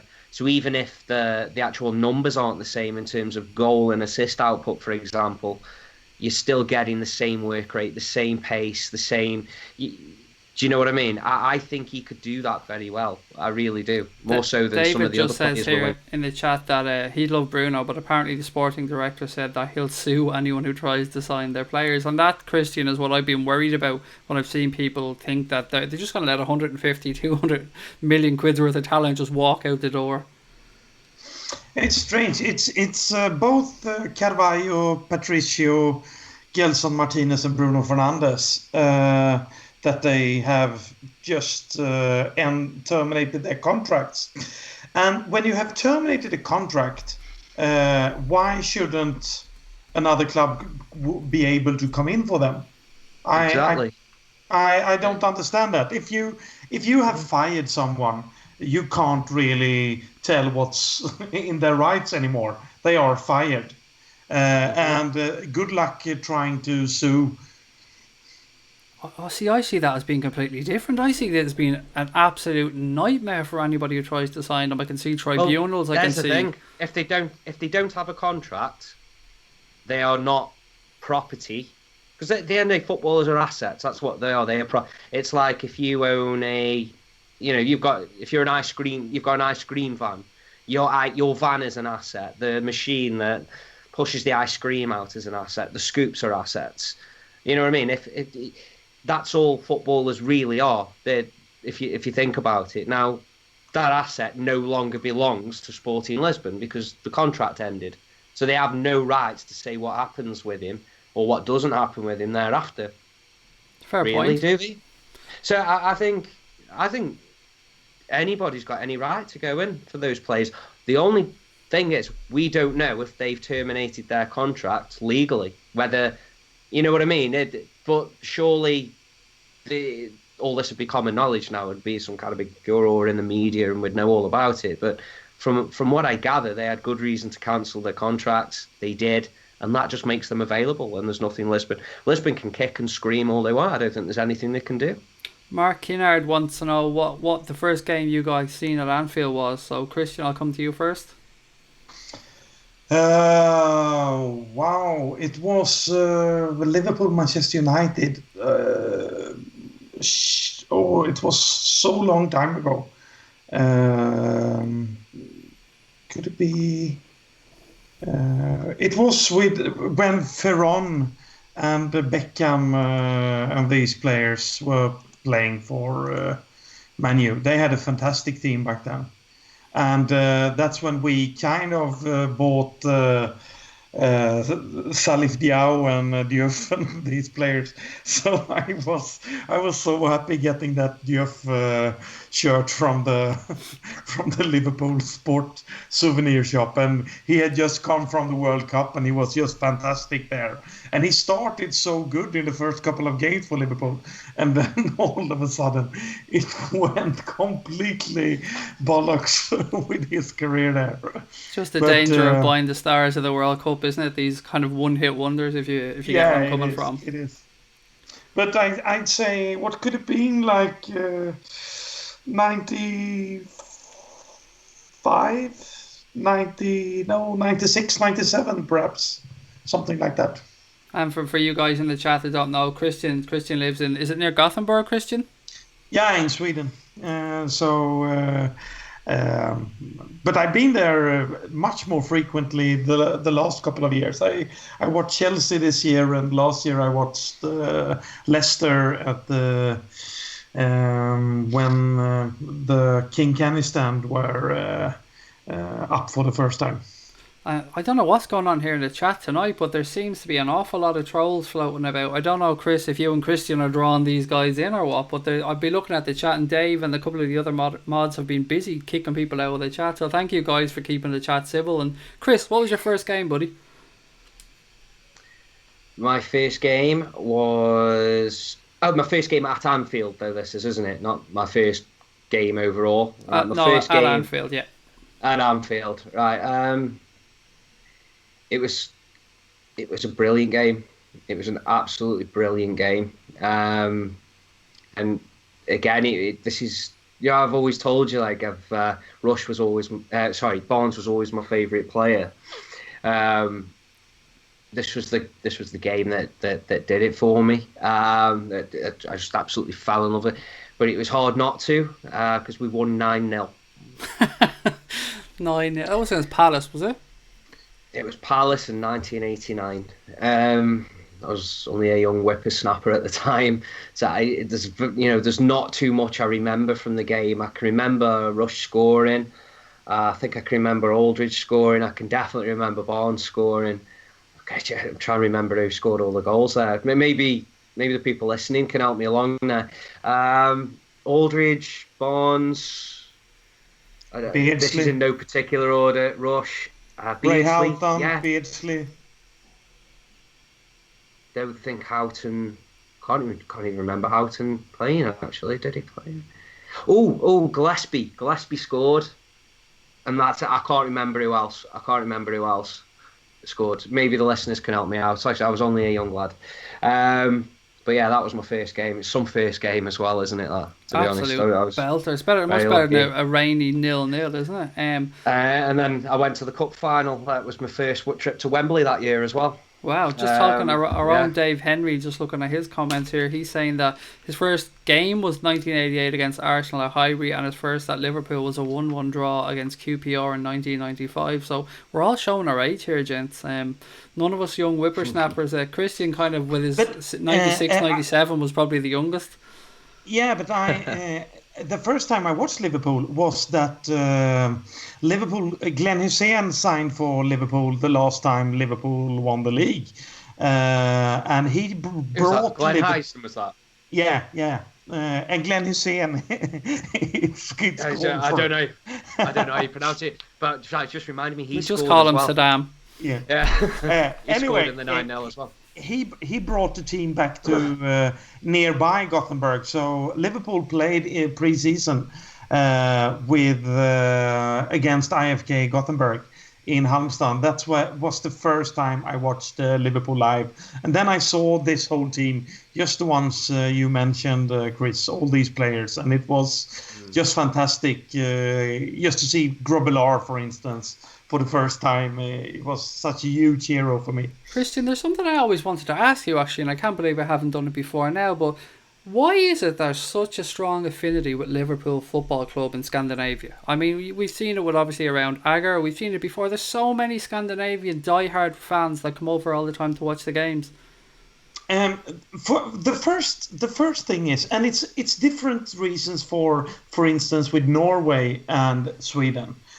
In Sweden, we had this TV show in the 70s called Tips Extra. It was basically betting extra, and you play for 13 games, and they had one game that they showed every Saturday, and Liverpool was the one frequently shown most. So people were kind of in that habit because Liverpool were the best team during the 70s. It was Tottenham, and then after a while it became Manchester United and Arsenal, and then there were teams like Ipswich and Nottingham Forest and other teams like that. But Liverpool and Manchester United were the two biggest teams.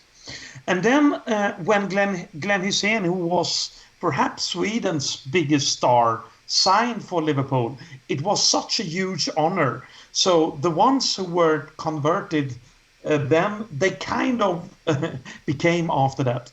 And then we have the 2005 Champions League final that brought in the next generation. And I think this year with Klopp's new football, we have brought in another generation of fans. In Norway, they had so many players playing for Liverpool in the 80s with Björneby and Kvarme and Heggem and he had Leonardson as well at one point. Was he Norwegian? Leonardson. Yeah. So their movement was perhaps a bit more of supporting their players because so many were in Liverpool, and very proud to be linked with their countrymen in a huge club like Liverpool. And then I also think it's that you never walk alone atmosphere. When you come to Anfield for that first time, no matter where you come from, you feel like you're a part of this family, and this it's such a huge experience to listen to you never walk alone for the first time being there. And then after you go out a night on the town at Liverpool, and the people of Liverpool are so friendly, and you feel welcome, and they are very. If you say that, if I say, "Oh, I'm from Sweden," "Oh, you're from Sweden," it's like a positive thing to say. So you feel like the Liverpool family is something you want to be part of, and that's actually why I'm devoting so much of myself now of writing for Liverpool, sitting here talking about Liverpool, running the transfer group for Liverpool fans, just to give something back of that huge love that the club has given me. I think you're not alone, and it's probably one of the reasons that I'm doing this, and that Chris likes to contribute, and so many other Liverpool contributors out there as well that do podcasts, have websites, write articles. It's just a love for the club, Christian, and you're right, you do feel part of a family, and particularly, as you said, at this moment in time with the new generation of fans coming in for Klopp, there is a bond at this moment in time between fans, the club, the players. It just seems to be a really good time for Liverpool Football Club. It does, and it's also, I mean, I'm a traveling salesman, so in every country, in every city I go to, I can basically just write on Twitter that I'm coming to this city, and if fans up for have a beer. I'm not looking for the robbers though, but for instance, I came to Oslo and went in there for the first time into the Liverpool bar watching a Liverpool game, and we ended up having a blast the whole day. And I went for a night on the town with all these Norwegians, and so the Liverpool is combining these fans. So even though you who are from Great Britain, you kind of feel that we are fans, but we are not as close fans perhaps because we are not from the same country. But it is a movement of getting people into this Liverpool atmosphere, and you never walk alone kind of a mentality that creates so many friendship and bonds and togetherness worldwide. And for instance, I go to Thailand so many times, and when Manchester United and Liverpool play today, the country basically stands still. Everybody's watching that game in Thailand. That's I crazy. mean, what are the odds that? But when and Manchester United and Liverpool fans are sitting in the same bars, bantering each other, and enjoying each other. So it's not the same rivalry as are in Liverpool and Manchester. When I was in Manchester for one time and watched Liverpool, Manchester United. I got that trip from my dad. He's actually a United fan. But when we took that train out to Manchester United, I was standing in my Liverpool shirt. And then people were saying, I don't know, 23, 24. And then people were saying, oh, he's very brave. So then my dad said, put something over your shirt. And then, so that's what we did. We covered up. I didn't know the rivalry, so I kind of went back and studied about the harbors and how all the history that has been between the clubs. But it's not like that abroad, I must say. It's a bit more bantering when you go to the other side of the world. But everybody knows about the rivalry, though. That's some really interesting points, Christian, and thank you very much for sharing that with us. Last question, gents, before we finish up. And Chris, I'm going to come to you first on this one. Killer for Hire wants to know, what would your advice be for a fan going to Liverpool from out of the country for the first time? What are the best bars to hit before the game, or must-see things to do, or maybe even places to eat, and of course places to stay? God, you're asking the wrong person here. I've pretty much had like a bit of a ritual. You have to understand that I've spent most of my life going to games from outside of the city. So obviously I've always lived in the northwest, but not in the city. And I would travel in, park the car in the same place, walk down the same road, stop at the same chippy for chips and curry, stop at the same hat, scarf and a badge salesman for a badge, and then go to the same program salesman, go to the same betting stall. I was always with my dad. There's obviously when I was younger, he'd do the betting, but even now, even when I go on my own, I've always made, obviously the betting stall's not there anymore, but I've kept to that ritual, and I'd sit, go in the same turnstile, sit in the same seat. So I've not really got about the city to see where the best places are. And I think at this point, rather than me answer the question, maybe perhaps put that out to the other viewers, and the other listeners, so they can answer the question if they've There's been some good answers gone through the chat actually already. Now I was going to say, I mean, there's some brilliant pubs in and around the ground, and I've been in them a couple of times, but not solidly, not week after week after week. So maybe, like I say, maybe some of the listeners would have better ideas on answering that question. Just going through some of the answers here. Obviously, one of the obvious ones is the Shankly Hotel, which is truly brilliant, I have to say. I mean, from the rooms to the way it's laid out, it's an excellent hotel and a great choice. What I would say though, Chris, and you probably agree with me here, is no matter where you stay in Liverpool, if you stay in the city centre, it's a fairly compacted city centre and you can reach everywhere in it. You can get to every bar, you can see every location. It's not that widespread. No, yeah. It is good for that. It is very good for that. Yeah, everything is on. I mean, you've got, more than once. It's like 5 minutes from where all the shops are. So if you went to like the club shop in the city centre, for example, and you come out of there, I would say that's kind of like on the edge, and then you could head down to the docks by passing through all of the main shopping streets, or go down through Liverpool 1 as well, and it's just shops and bars everywhere, and that's where I try and base myself, if I'm honest, somewhere near Liverpool 1 or Albert Dock. Yeah, they're all very welcoming places as well. Everywhere I've been, I can't really pick one place out of them all to say go there. Just go there and just go where your feet take you. Really, it would be my advice, because everywhere is really welcoming. It is. It's a beautiful city, and there's, if you're into cultural things, there's a lot to do. Christian, you travel over quite a bit. Have you any suggestions? Yeah, I think after the game, I like that Alma de Cuba place. It has great food and really funny carnival kind of feeling to it. Really a party place to go. We also go to, but I'm not sure what it's called, but actually in a lot of the pubs on Friday it's karaoke around Liverpool, and so many talents go up and sing.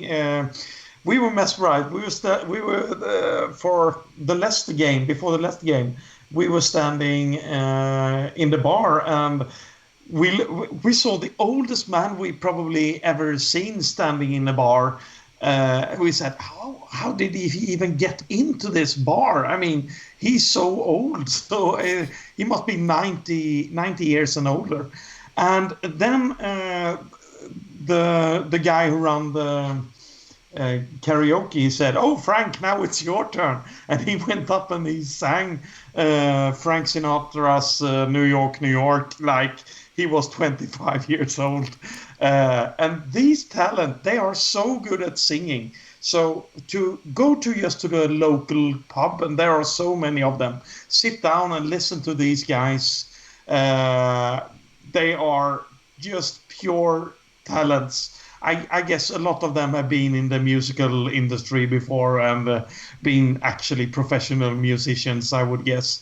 And just sit and enjoy that atmosphere, that people joining in. And the game day, though, I think you have to be thinking, because it could be difficult to get out to the arena unless you plan, because all of a sudden there are basically no taxis available because so many gets taken.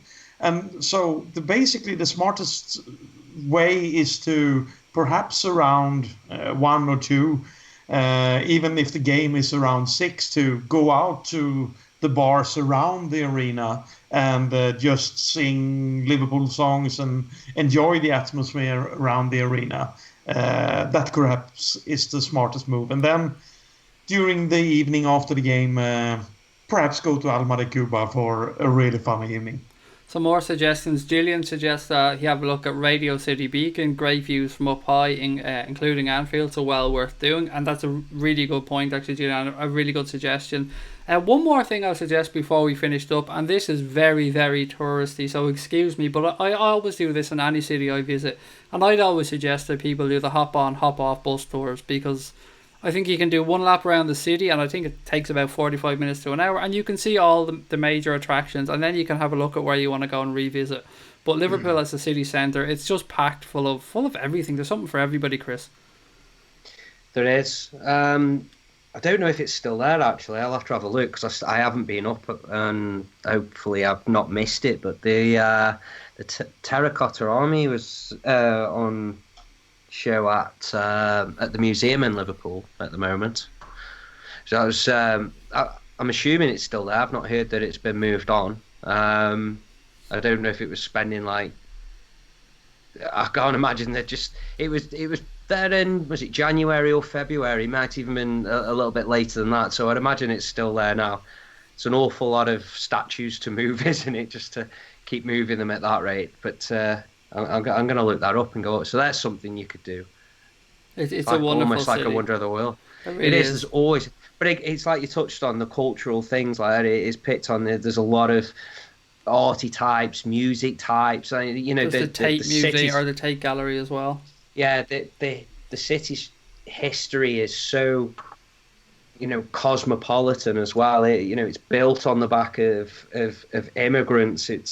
You can smell it in the air. It's just such a different city to most you'll have ever been to. It's brilliant. I will say that I'm pretty biased, but I love the place. I really do love the place, and like I said, I can't really pick anything out because I just enjoy everything when I'm there. To be honest, I enjoy going everywhere and doing anything, so I can't really pick anything out for anybody. Just go up there and just have, give yourself a good couple of days up there, and a few days, and just go and experience everything, see everything. Some really good advice. And you know what, guys, we're going to have to leave it there for this live stream. It's been an absolute pleasure both talking to Christian and Chris and getting to know you guys. So thank you so much. If you haven't done so, then please do hit that subscribe button and the like button and let other people know about the channel, because we're a relatively new channel and we do like to have a chat with you guys. So thanks very much, guys, and we will talk to you soon.